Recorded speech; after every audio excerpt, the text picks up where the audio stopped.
Welcome in for a very exciting episode here with SODFS. We're talking NFL Week 16 main slate here on DraftKings. Make sure you are following SODFS on Twitter at Dynasty Suns and are subscribed to the YouTube channel. Click the bell so that you never miss a show with us. I'll be your host tonight. I am Dan. You can find me on Twitter at Dan Brown NFL. And here with me tonight, we have special guest coming back with us. He was back with us back in week 6, I believe it was, and we had to bring him back on. Welcome back, Darren, to the show. You can find him on Twitter at BooBooJojo there and holding down the Fantasy Points Premium Discord. Darren, appreciate you joining me tonight, man. Yeah, looking forward to it. Merry Christmas, everybody. Let's try and make some money this weekend. Absolutely, man. What a great time to make a little bit of extra change. Like myself, I mentioned pre-show, getting lots of presents for the youngsters and just spending money like a madman. It'd be nice to pad those pockets back a little bit and get to enjoy a little bit of NFL football during the holiday season. So I'm pumped up about it, man. This is it's going to be a kind of a funky slate. We got a lot of low totals. A bunch of bad weather, including in where I am right now. It's freaking cold as hell compared to what I'm used to here in Georgia. I'm hovering around 12 degrees right now, and it's been that way all day long. I went outside, and my dogs don't want to go out. They're hunkered down. I open the back door, and they look at me like I'm dumb, and here I am just trying to let them outside. But if they don't want to go out, we don't force them. They'll make their way out there when they have to. All right, Darren, let's talk about some of the games on this main slate here. Early games, we got Bengals at Patriots, over under sitting at 41.5. Bills, Bears, over under at 40.5. Falcons at Ravens, over under at 35. I mean, that could be a real slow game there. Falcons, Ravens. I don't know that there's going to be a ton of appeal there, maybe a piece or two. We got Giants at the Vikings, probably one of the more popular games with the over-under just below 50 there at 49.5. And then the Lions at the Panthers, over-under at 43, followed by the Saints and the Browns there, over-under at 32, another low one and weather game that we're expecting, to be impactful and whatnot. Another popular game we believe will be the Seahawks at the Chiefs, over under at 49.5 as well. And then the Texans at the Titans there at 35.5. That concludes the early games. Which ones of those really stand out to you, Darren, as either an avoid matchup or one that you're going to be targeting? Well, targeting obviously Seattle and Kansas City. I'm really trusting Vegas this week due to the weather. And one thing somebody posted on Twitter that makes perfect sense, and I 100% agree, is Vegas has already taken into consideration the weather. So when you see low totals below 35, 32, like the Saints game, they've already factored it in. So don't double factor it. So, even though it's already a 31, 32 point spread, don't make it down to 25. They're expecting it to basically be one of the lowest scoring games in the last, I think, 33 years. Windy, miserable, low total. So it's not a complete avoid. We'll get to, I guess we'll go position by position here in a little bit, or game by game, however you want to do it. But the Seahawks, Chiefs, is my favorite game. Highest total on the slate, lots of fancy goodness, lots of bringbacks, lots of stacking options available. One thing I mentioned on the Cashing Point show that I did earlier today is, I'm a GVP player mostly, 99%. I like stacking and mini stacking. This week is different. Don't feel like you have to force mini stacks in. So what I mean by that is, for example, if you have a Falcon, doesn't mean you have to come back with a Raven, right? The only Falcon I'm really interested in would be Drake London as an example. I don't mind him and I don't mind Dobbins. That's the two players I like in that game. Like Andrews a little bit also, but don't feel like you're forced to have a bring back in. You want raw points. Find a couple games with a nice over-under. Weather's not too bad. Playing in a dome like Minnesota. Dallas Cowboys also, the Eagles. Stack up, and then you can take 2 or 3 one-offs from these other games, because value is tough this week, super tough. So I think a lot of people are going to be reaching and making a lot of mistakes. So I think this is a week kind of keep it simple and stick with the better weather games overall, unless there's a few spots that you feel are for their price are actually pretty good, and we'll go through some of those plays today. Yeah, and based off of the ownership projections over there at fantasypoints.com, it seems like ownership is condensing pretty heavily around the running back position this week. I think the edge is going to be either A, finding those guys that aren't 15+% projections, and potentially finding wide receivers that are going to be a value this week. It just seemed like running back is really condensed there with those top guys. And we're going to talk about them, of course, because the fact is they have great matchups, but we'll get into that here in just a few minutes. Darren did mention the Cashing Points podcast that he was on earlier. That is a Fantasy Points premium pod, and you can get access to that if you sign up at fantasypoints.com today. With Fantasy Points, you have access to the newest and best website in the industry for your season-long daily fantasy and NFL betting needs. You have access to articles, live streams, podcasts, cheat sheets, community chats, online tools, and more, all available there at your fingertips. It's the only subscription you will need all season long. So sign up at fantasypoints.com today and score more in 2022 and beyond. I believe you can get a 30% off if you sign up for the early bird special. That's next year's content. Go ahead and get signed up for that today. Go check out fantasypoints.com. Highly recommended, all the content over there. I agree. All right, Darren, let's talk about some quarterbacks on this slate. And we're going to mention a couple of guys. I'll start with one up at the very top, in Pat Mahomes. You mentioned that's a game that you're going to be targeting. I believe that is going to be a game that a lot of people are going to be targeting, and rightfully so. We mentioned with the weather concerns, we are going to see ownership condensed to a few of these games, I believe. And in GPPs, especially large field, while you're going to want to get a piece of them, just depending on the pieces that you get, you may have to go, ultra contrarian here to fill out some of those bottom bubbles there. So, but we'll talk Pat Mahomes at the Chiefs. He's coming in at 8,400. Projection right now is at 11%. So I believe that's either QB1 or QB2, if I'm not mistaken, as far as popularity goes there at the projections for Pat Mahomes at the quarterback position. Yeah, he's most popular right now. Daniel Jones right now shows the second. This in the game environment, playing against the Seattle, playing at home, his ceiling, his floor is just like ridiculously high already. And then also his ceiling's probably the highest, is the highest on the slate, this slate for sure, with Josh Allen playing it against at Chicago in crappy weather with a total of I think it's 40.5.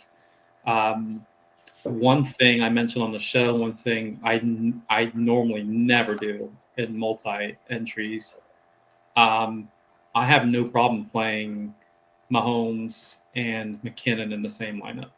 So obviously we'll get to the running backs, talking about McKinnon a little bit more. But his targets have just been out of control the last couple weeks. And Seattle are absolute dreadful against a run. They're dead last against a rush the last 5 weeks. So not only does that help McKinnon, it helps Mahomes too, because he's been rushing quite a bit too. With Hurts missing, I'm curious if Mahomes might even have more incentive to try and go apeshit, because he wants to maybe have a chance at getting MVP. So I just thought of that just now. So if he's got the extra incentive while Hurts is going to miss, he might be able to close that race a little bit. So yeah, so I like Mahomes even more than I already do. The receivers, Hardman, we thought Hardman was going to be back this week. He's not. So it's Juju and Kelsey, obviously the main guys. You can use MVS, Sky Moore and Watson, VPP, maybe 1 or 2%. It's kind of hard to, trust those guys. I would not play Watson and Sky Moore in the same lineup. I don't mind a Mahomes, Kelsey, Juju, Metcalf, or Goodwin coming back on the Seattle side. Yeah, I like finding when a game like this that we're expecting to be one of the more popular games that people are going to target. I like pulling up the projected ownership over there at fantasypoints.com and finding which pieces of this game are tending to go a little bit more overlooked, and perhaps in some of these large field GPP builds. Those are the pieces that I'm looking to attack in my builds in order to get a piece of this game that we want to be a part of, but so does the field. But find the pieces that are maybe going a little bit overlooked. And I don't believe Pat Mahomes is going to be one of those, but that it is a team where there is going to be a lot of pieces that people aren't going to want to click their name into their lineup. Yeah, you got your Travis Kelce, but outside of that, yeah, McKinnon maybe getting some steam. The game script narrative here for Pat Mahomes being 10-point favorites is going to lead to Pacheco being semi-popular. But all in all, these other ancillary pieces that typically don't get very much traction here for Pat Mahomes and the Chiefs, and those are the ways that I like to attack a game that I'm expecting to be a little bit more popular. Yeah, so if, let's say, depending on what your viewers, what you guys will watch playing out there, even if it's like, $1.20 max, or the $3.20 max, or even if it's 50 cents, whatever it is, get some unique ones in there. You could do like a Mahomes, McKinnon, come back with Goodwin and Noah Fant and or Disley. Fant's still questionable. He's supposed to play, but who knows with that part of it. So that's maybe mix and match. I think that's gonna make your Mahomes builds stand out and be different than the field. And so that's I've actually included some rules on my end and how I'm building this week to try and get a little bit more unique, because I think you're going to see a pretty popular build with Mahomes, Kelsey, Metcalf. I mean, I think that's going to be super. Nothing wrong with it. It's a great stack, beautiful stack, but super popular. And then when you start building the pieces around those guys, you're going to probably land on a lot of other guys that other teams are building too. So just think about your teams a little bit more and how to get unique. Don't go crazy, but just use some common sense. This is from Scott Barrett. Mahomes has hit at least 30 DK fantasy points in 6 of his last 10 games. Kansas City is favored by 10 points. And since 2020, the Chiefs have been favored by 10 or more points 13 times. In those games, they averaged 309.6 passing yards per game. So just because they're heavy favorites doesn't mean that Mahomes is expected to take his foot off the gas pedal here. I think it goes right into his wheelhouse, and why I like McKinnon so much and Mahomes this week. I agree. Let's stay in the same game, though. We've already mentioned him, and that's Geno Smith there. He's coming in at 5,800 projected ownership, hovering around 7% right now. And since week 8, the Seahawks have posted 10.2 plus pass rate over expectation. That would rank second best among all teams over the full season. And Kansas City has been the second softest schedule adjusted matchup for opposing QBs this season, with plus 4.4 fantasy points per game. Geno's in a good spot here. We're expecting him to be catch-up mode majority of the afternoon. The running game there in Seattle is banged up right now. And once again, instead of us having to be faced with the decision, is it DK Metcalf or is it Tyler Lockett this week?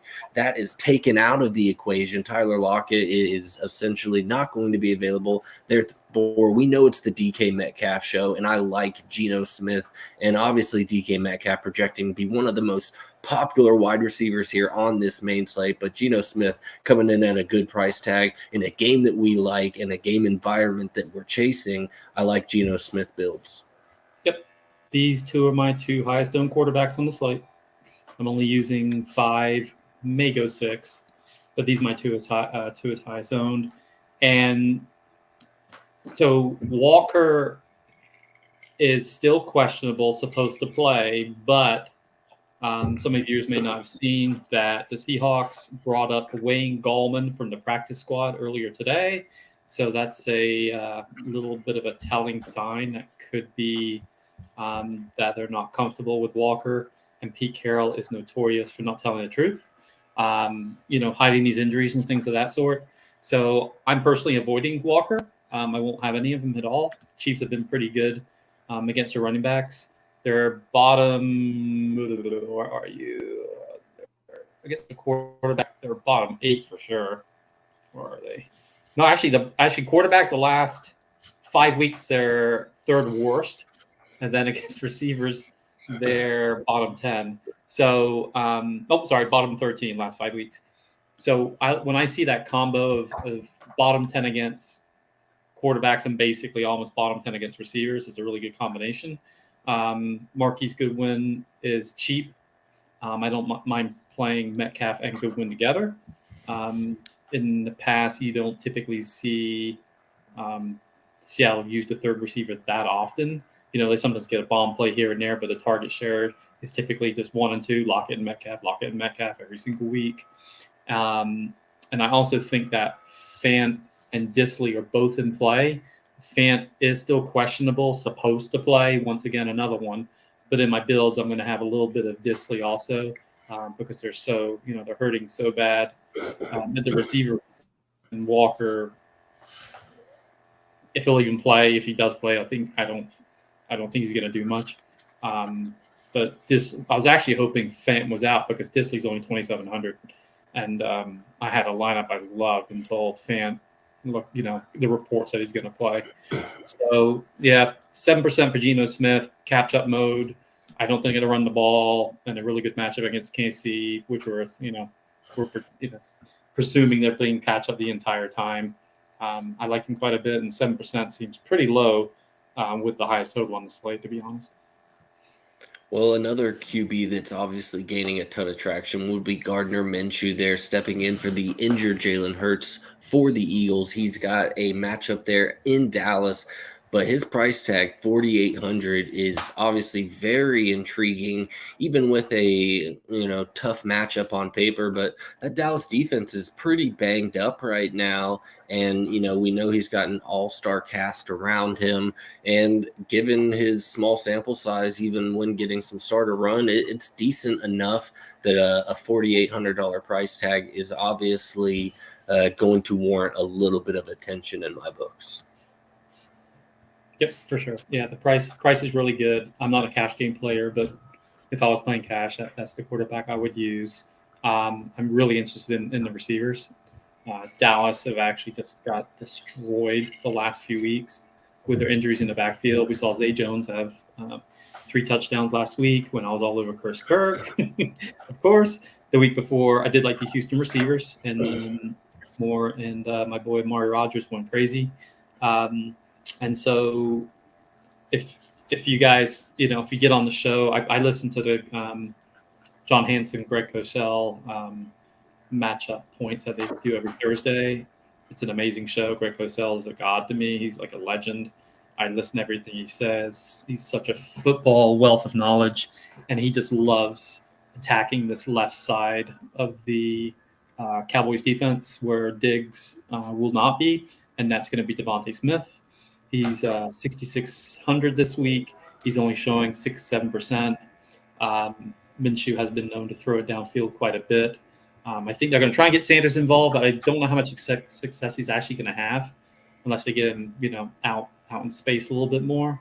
And it is a little bit risky with Dallas Gobert being back also. But they've got a lot of weapons, man. I mean, A.J. Brown, Devontae, Dallas Gobert, Miles Sanders.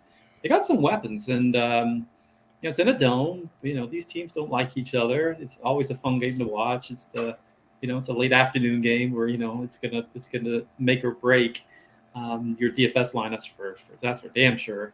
But I really like Devontae Smith and Dallas Gobert the most in that, and I'll have some Minshew. Nothing crazy. I think he's got a really nice floor. I'm not sure how big his ceiling is. But 4,800, I mean, he doesn't have to do much, does he?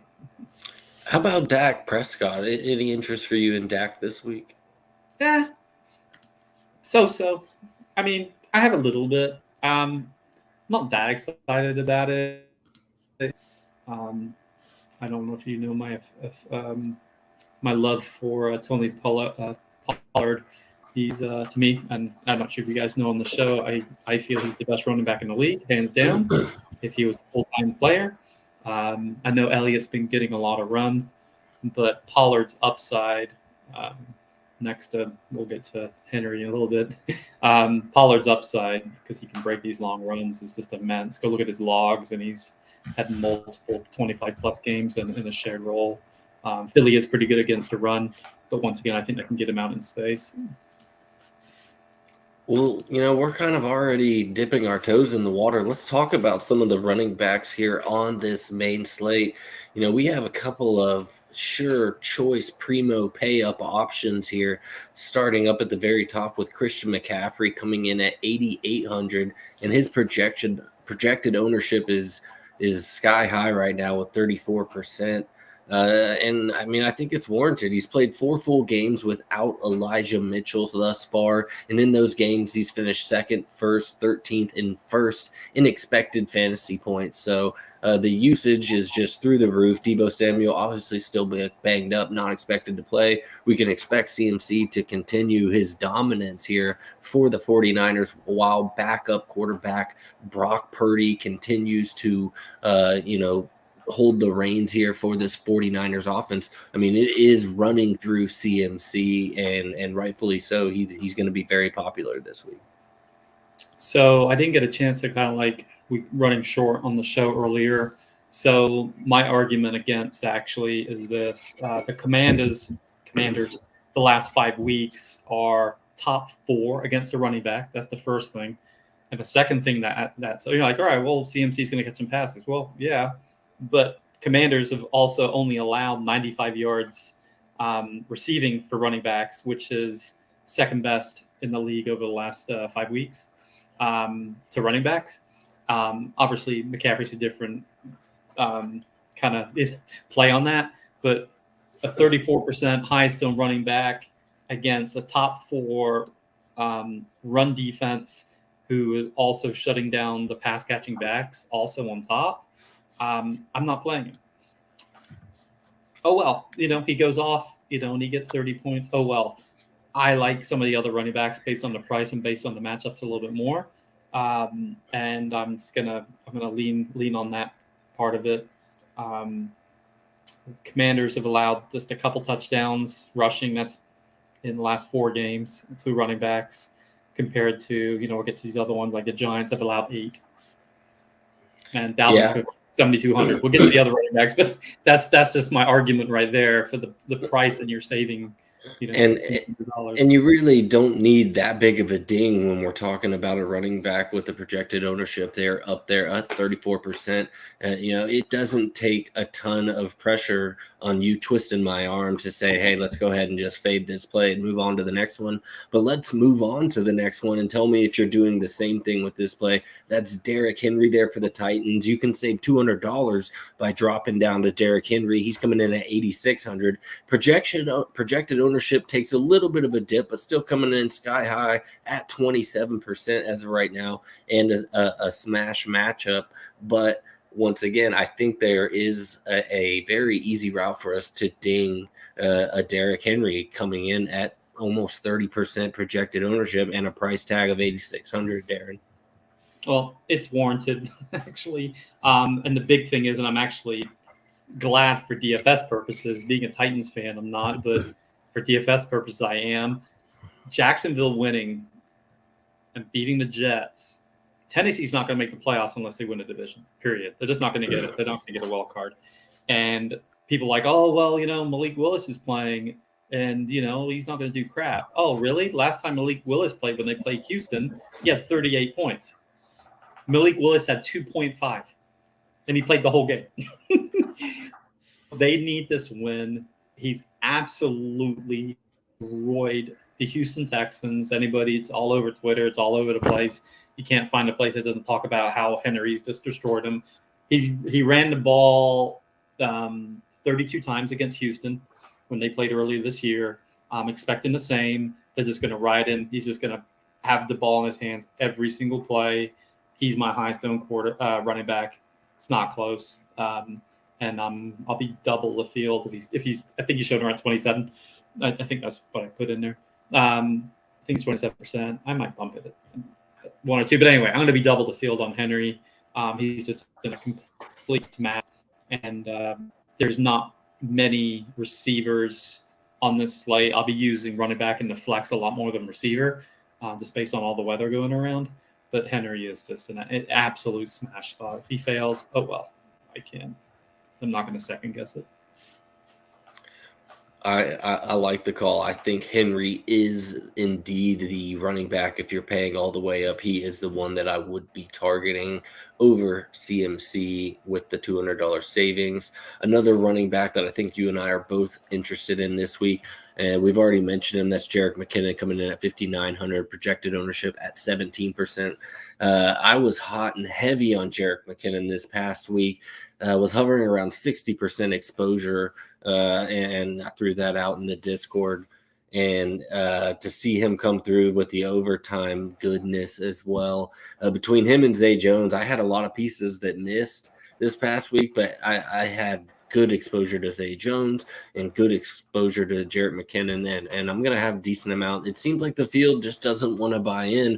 Week after week, we're seeing some of the best usage we've seen out of him as far as red zone goes and the usage out of the backfield with the targets. I mean, Jerick McKinnon is the running back that I want a piece of when we're talking about a Pat Mahomes Chiefs offense. I really love Jerick McKinnon again this week.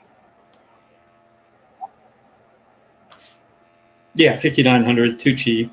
Seattle, dead last against running backs the last 5 weeks. They've allowed actually 7 more points than any other running back on the slate. McKinnon's usage every single week has just been going up and up and up. He's not bell cow, so to speak, because Pacheco's still there. I'll have a little bit of Pacheco, but McKinnon is he'll be one of my top 4 owned running backs. I know we skipped over Dalvin Cook, but yeah, McKinnon's an absolute smash spot being at home. So I think a lot of people. I mean, he's not. I thought he'd be more popular. I think he might be more popular in some of the bigger GPPs, bigger entry ones. So I'm going to have a ton of him, but I think 15% for what he's doing and what he's capable of doing in the highest total, 10-point favorites at home against the worst run defense in the entire league. Another smash spot for me. So let's talk Dalvin Cook. You've mentioned him once or twice. Obviously, Justin Jefferson is very popular on this slate, and I think you might have an edge here by kind of maybe boosting the exposure here on Dalvin Cook while the field continues to lean towards Justin Jefferson. Yep. So Giants have allowed 725 yards over the last five weeks. They've allowed the most rushing touchdowns in 8 touchdowns over that span. He got going last week, this time of year where they're going to start using him, start getting colder, even though it's not cold inside the dome. But, the Giants are so bad on both the running back and the receiver. And you can use, if you can fit them, hard to find value. But if you can fit Dalvin and Jefferson in the same lineup, got no problem with that at all. But you can almost do though with a Danny Dimes build potentially. Minshew. Yeah, the weapon. Yeah. Yeah, there's not that many. There's a couple we'll get to when we talk to receivers. Some value on the Giants side that I kind of like, which are kind of a little sneaky. But Dalvin Cook is he looked so good last week too. He's looking better. He's gaining steam. I think the team's got a lot of confidence after that crazy, insane game last week and that nutty comeback. And so yeah, that's one of the better games. And obviously, you don't have to deal with any kind of weather because it's in the dome. Yeah, what a fun game that was. I was stressing to my wife. I was like, I can't believe what is happening here as they continued to pile up points, and then it just kept unfolding. And it was really fun to watch, man. I love this time of year. Football's so much fun. Yeah, that was a fun game for sure. It's crazy. All right, we'll mention some wide receivers here now, Darren. We've already talked about a few of them. Obviously, Justin Jefferson coming in at 9,300, one of the most expensive players on this slate, and 21% projected ownership as of right now. I think he's in a good spot here. Obviously, he's in a good spot every week. But as you mentioned, I think Dalvin Cook really is kind of feeling out as the better play. Just getting the leverage, getting attached to the same offense, and getting a guy that we know it only really takes that one play for him to pay off that salary. He did it this past week, and I think he's in a good spot to do it again. DK Metcalf is obviously another guy that's going to be very popular, hovering around 20% projected ownership. We mentioned Tyler Lockett's not going to be there. Metcalf's going to absorb a decent amount of targets. He's averaged over 10 targets per game over his last 5 games, and I think he's going to have to get definitely double-digit targets again this week. Obviously, I think Kansas City's going to try to make a point to stop DK Metcalf being the one big threat left there on that Seahawks offense, but I don't know that the Chiefs have the manpower to actually make that happen. So I do like DK Metcalf in builds this week. Yeah, I love him so much. He's just a target tree. He's just so shallow now with no Lockett. And he's such a big dude, man. He just, commands so much attention. And, and once again, if Walker's limited or not playing or whatever's going on with him, they know that they're key to have any shot in any way, shape, or form is to give the DK Metcalf.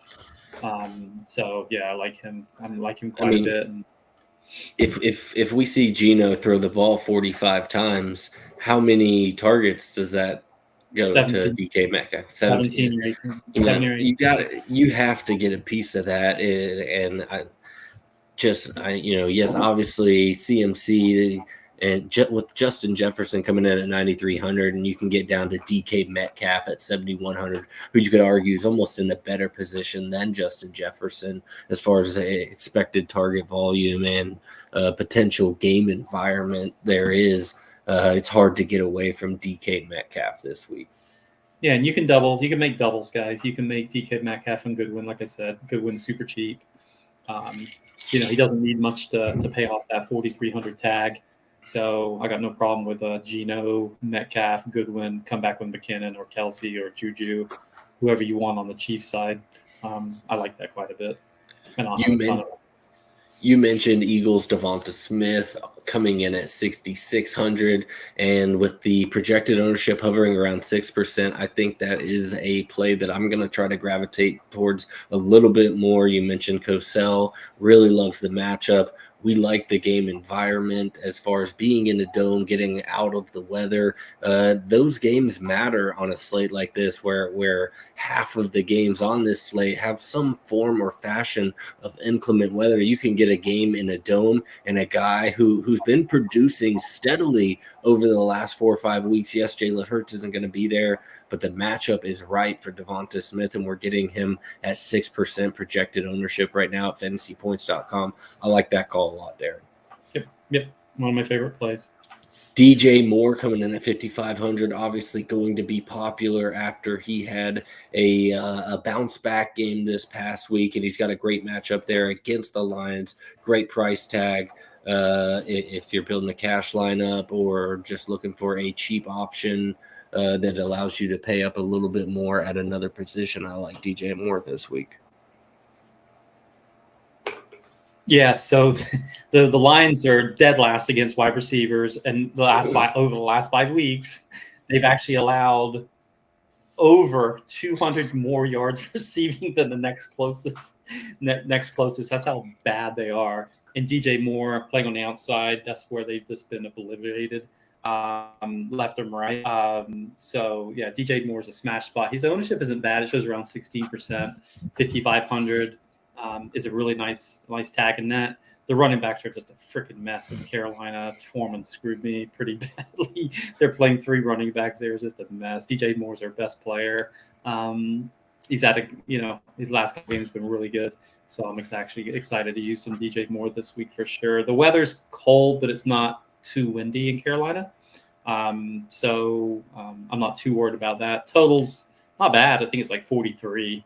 I mean, based on this slate, it's like a juggernaut compared to some of these low 30 totals that we got.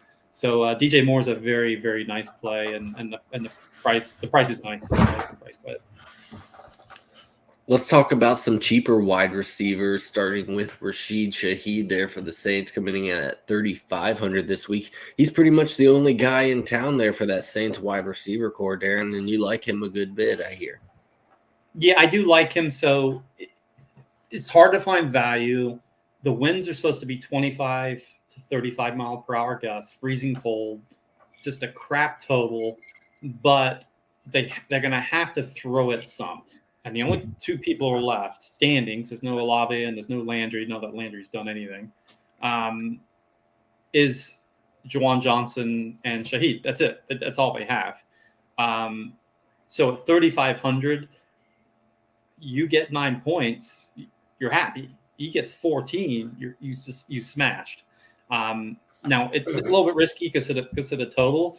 A lot of people on Twitter, a lot of talk. Oh, it's gonna be Taysom Hill. He's just, if I'm the coach, I'm gonna run Taysom Hill every single play. I'm gonna come out there and do that every single play. But we don't know what the coaches are gonna do. Maybe they're gonna have to throw the ball at some rate, even if it's windy. But I'm expecting shorter dump offs, shorter intermediate type passes, and I like Shaheed quite a bit, along with Juwan Johnson. Both of those guys are perfectly capable of getting those touches closer to the line of scrimmage, and so I would not play them in the same line though. That's not in that total. So that goes back to the one-offs. I'm not using any Cleveland Browns.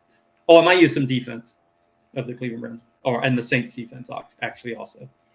Yep. But I wouldn't play those two in the same lineup, Shaheed and Juwan. We got at 3,900 Jahan Dawson there for the Commanders. He's earned a 22% target share in consecutive games now, and he is one of my preferred sub 4K options this week at the position. I like him as a potential wide receiver option there for the sub 4Ks. I like Dawson. Yeah, he's actually up there. Curtis Samuel actually has the best matchup for the Commanders actually. So with everybody on Dotson, I'm going to be looking at Samuel to be a little bit different. I like Dotson quite a bit, but the ownership showing it also on that end. And then there's one other guy I want to talk about for the Giants. I'm not sure if we were to talk about him next. Yeah, let's go ahead. Isaiah Hodgins there is one option there at 4,100. Is that the guy you're referring to? Yeah, I really like him. So guy in our chat, Austin, I'm buddies with. He's a data guy, and we've been looking at stuff all year. He's so good with numbers and putting stuff together, and looked at some matchups and things of that sort. He's basically got the best slot matchup on the slate for how much Minnesota allowed. He's not going to be that owned, not compared to Richie James, which is showing, I think he's like up to like 20% owned or something, which is just crazy for Richie James. He's just shooting up there. I can get Hopkins for half the price in the best matchup in the dome in a game where Minnesota's just absolutely dreadful against receivers. Just a sneaky little GPP option for a nice price. So if you're down there, I'm like, oh, man, who the hell do I play? Just go look. I mean, he's had the last 2 or 3 games. He had 15. Last week he had like 8 or 7.6, I think it was to be exact. So he's a nice little play for 4,100. If you're looking for value, he's one of my sneakier type guys this week. Yeah, no, I like that call. Obviously, the Giants wide receivers, they're all pretty cheap, and it seems like they're all getting a little bit of steam at this point, but Hodgins seems to be the lowest of the 3. Slayton there coming in just above him as well, and a much higher price tag. So I like the Hodgins call. I might have to have a little bit of exposure this week. Let's move on into the tight ends. We've obviously already talked about your infatuation with Juwan Johnson this week, coming in at 3,800. And it seems like nobody wants to play him. What the hell's going on? This guy, as you mentioned, is one of the only guys in town. A cheap-ass price tag. He's a touchdown machine, apparently, for this Saints offense when he's healthy. Juwan Johnson seems like a decent play, and if nobody else is going to play it, damn it, I'll move some chips behind him. Dude, I didn't. It's so annoying. I played him all year long. I didn't play him last week. I didn't think he was going to play. and he goes off for 22 points. I'm so mad because I played him every single week, and every single week I always talked him up. He's always done good. His ownership's like always like 6 or 7%. I just don't get it. Now, no Olave. It's like I know the total sucks and I know the weather's shit, but man, they're gonna have to throw a little bit, and it's him and Shaheed. But Jawan Johnson has a little bit more of that TV upside, so he's my favorite cheap tight end. If Fant was out, it would be Disley. But I like him quite a bit over the field for sure. Let's talk Travis Kelce. He's coming in at 8,000 there on DK. Projected ownership only around 12%.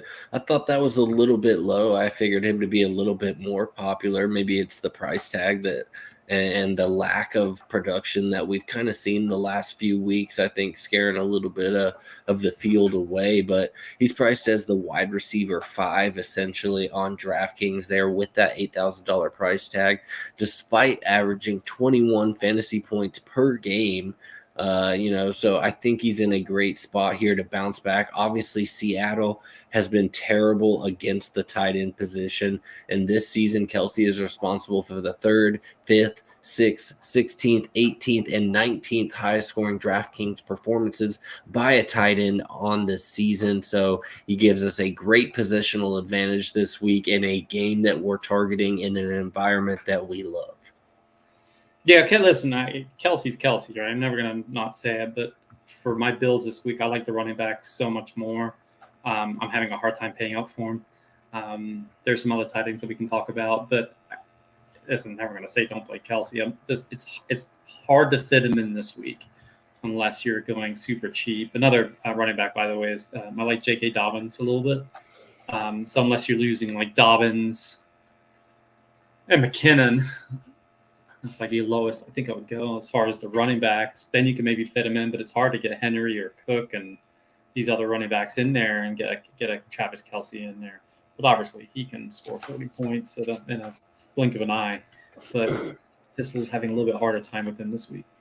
Yeah, no, I hear that. We mentioned that value is hard to come by this week, and the easiest way to take a little bit of that counterweight off the back is by going down to the 3K to 4K option there at the tight end position. I mean, that gives you an extra 4,500 to play with as far as the running backs and the wide receivers go by getting off of Kelce. So I'm pretty much that mindset most weeks. However, given the matchup there against Seattle and this game environment, I'll probably have a little bit of Kelce exposure this week as well. Yeah, somebody who I actually like quite a bit this week, actually, and he's just been so terrible, is Mark Andrews. It's the cheapest I think he's ever been. He's 5,500. The Falcons are missing Duvernay now. He's out for the year. And Atlanta's dead last against tight ends. And now you got a pissed off Mark Andrews. Not sure if anybody saw it on Twitter. Just go look on Twitter, put in Mark Andrews, just go through the search, and you'll see him basically just pissed off. So an angry Mark Andrews at home against a team that allows the most fantasy points to the tight end. I'm gonna be over the field on Andrews this week, and what people are gonna do is they're gonna log score. They're basically gonna box score look and see his logs and to see how shitty he's been. I think it's a nice opportunity to get a low-owned person like that onto your teams. Yeah, no, it's a great spot to get in on him. Obviously, he's left a bad taste in anybody's mouth that invested in him over the last 3 or 4 weeks. So he's in a great get-right spot, and the field's not going to be on him. So I think that is a great call. If you're not looking to pay up for Travis Kelce, as you mentioned, the price tag right there, you can't argue with that, right? So good spot there for Mark Andrews. I like that call. Any DSTs you're gravitating towards for any specific reason? Obviously, some of the more popular ones there, the Cowboys coming in at 2,600, and the Saints, as we mentioned, they're coming in at 2,800. I like the Eagles. They're 2,200. They're 2,200, and Dak is prone to turning the ball over, prone to throwing interceptions. They get a pick six. They smash that 2,200 tag. They've Love, never been love that it. cheap. I haven't seen that, and I don't think their ownership. I think it's around 8. That's not bad at all for 2,200 defense. I mean, Bears, I don't mind either because they basically allow you to do anything. In even though they are playing Buffalo, which is kind of scary, but I think the chance of getting a pick six or run back fumble recovery because of Dak is way higher than Josh Allen turning the ball over and Chicago getting a fumble or pick six for interception. So Eagles, I'm really going to be over the field on them a lot, just because of those reasons. And obviously, I'm not going to play. You know me. If you know me about Tony Pollard, he's my boy. Obviously, I won't be playing the Eagles defense against any of the Cowboys I'll be using, which will be Pollard.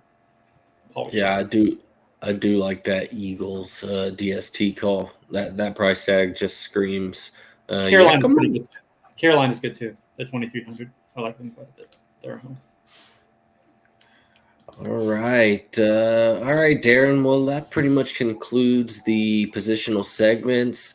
I do want to get a lineup build in before we get out of here. So let's head on over to DraftKings really quick. Let me get it pulled up here. I mentioned we are doing a single entry, about 8,000 entries here in this contest. So single entry, 8,000 contestants. Obviously, we could use a little bit of chalk and maybe throw in a piece or two that we think is going to be able to set us apart just a hair. Darren, as per usual, I am going to let you start us out. Any position you want, whether it's a spend up option, a pay down option. Let's bounce back and forth here. You'll pick a guy, I'll pick a guy, and we will build this thing out and make a little bit of cash back here for the holiday season. All right, start with Derrick Henry. Make it easy. All right, over here to the running back position. We will go Derrick Henry. And then I am going to go to the quarterback position here. And we are going to get Geno locked in there at the QB position. I blew smoke enough about Geno Smith in that game environment, and his projected ownership is not scaring me away at all. It's lower than I thought it was going to be, so I love me some Geno this week. What's next, Aaron? Let's hook him up. Metcalf.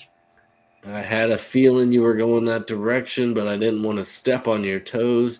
DK Metcalf is officially in the build with us. That is leaving us average remaining of 47.50.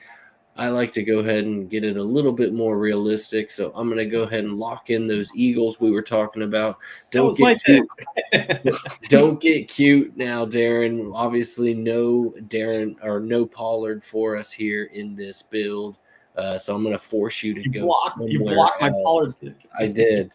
All right, get McKinnon in there for the game sack.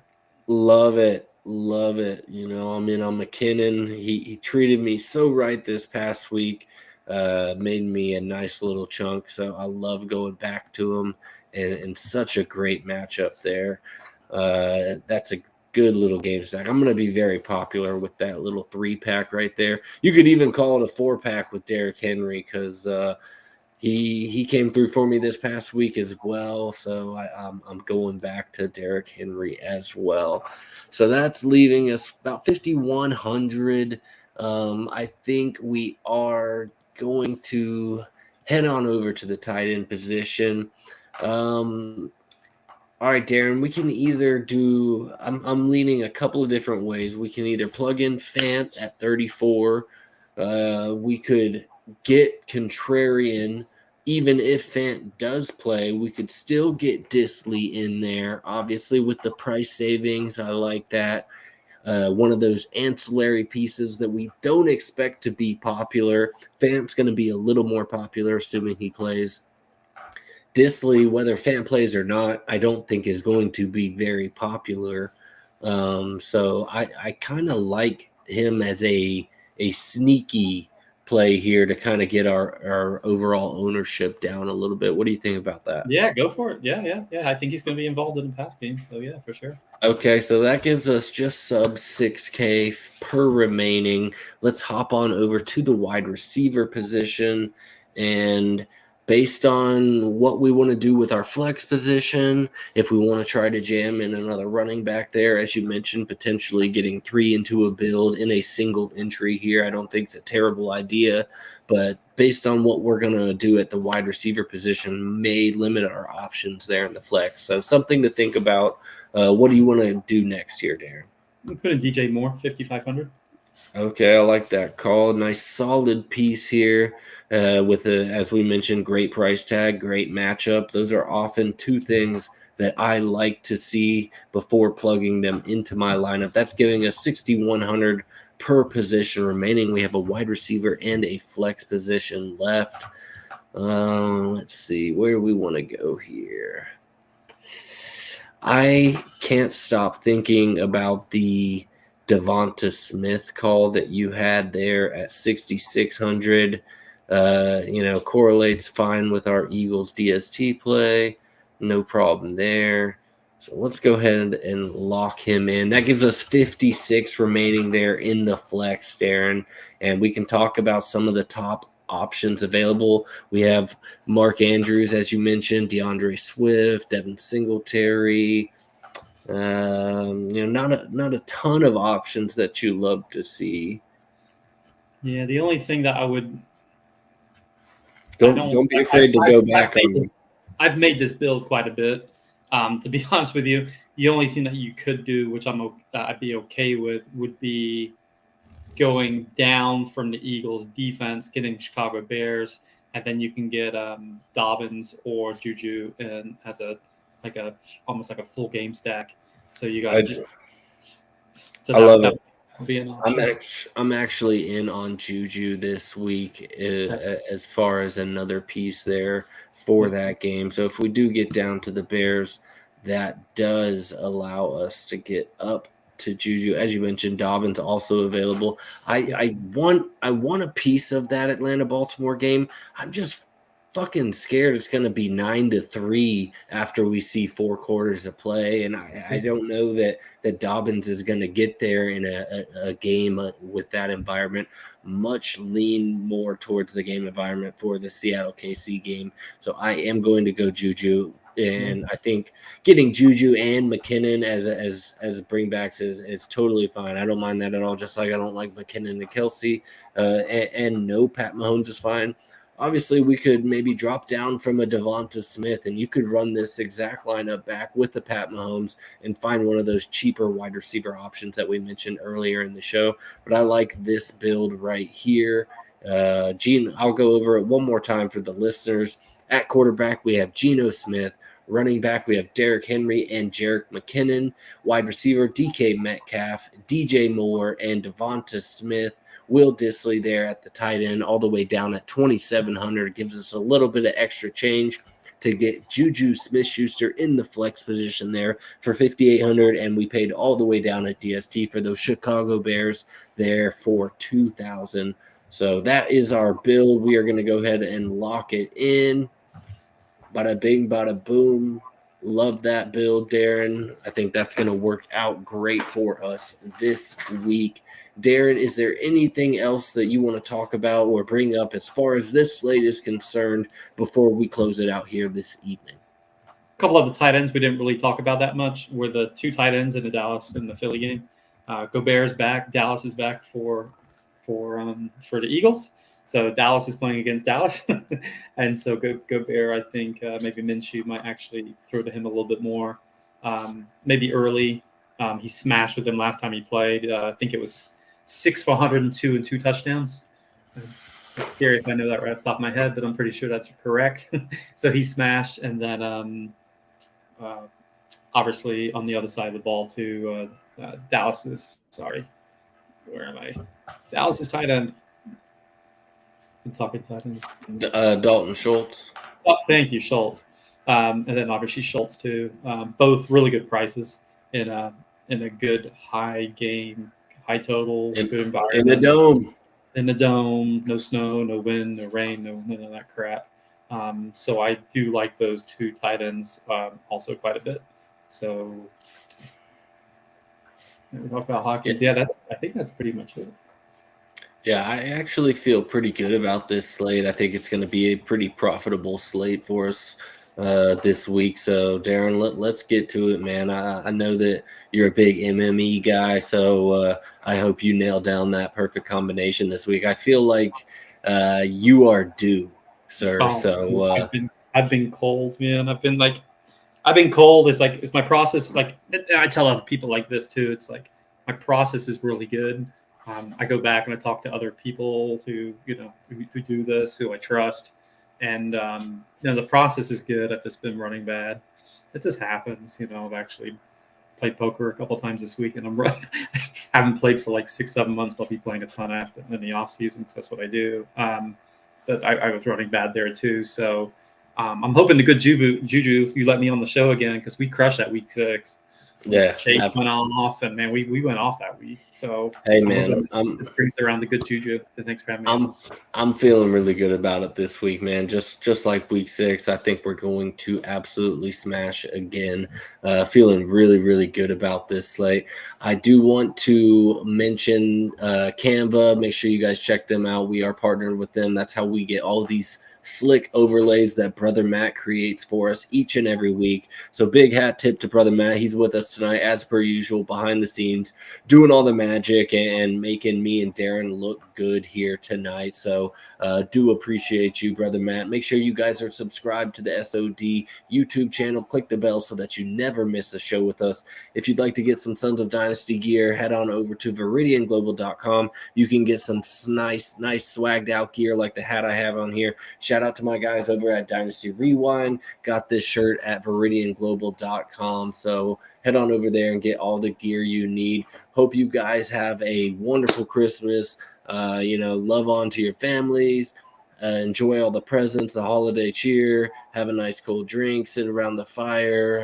Open presents with the fam. And enjoy some NFL football. Make a little bit of that extra money while all that family stuff is going down. So it's the season, Darren. Can't thank you enough for joining me again, man. Love getting you in here on the show, breaking down the main slate with me, and hope we get to do it again soon. Yeah, have me on anytime, man. I enjoy chatting it up with you. It's always a good time. He is Darren. I am Dan. Much love to everybody out there. Peace.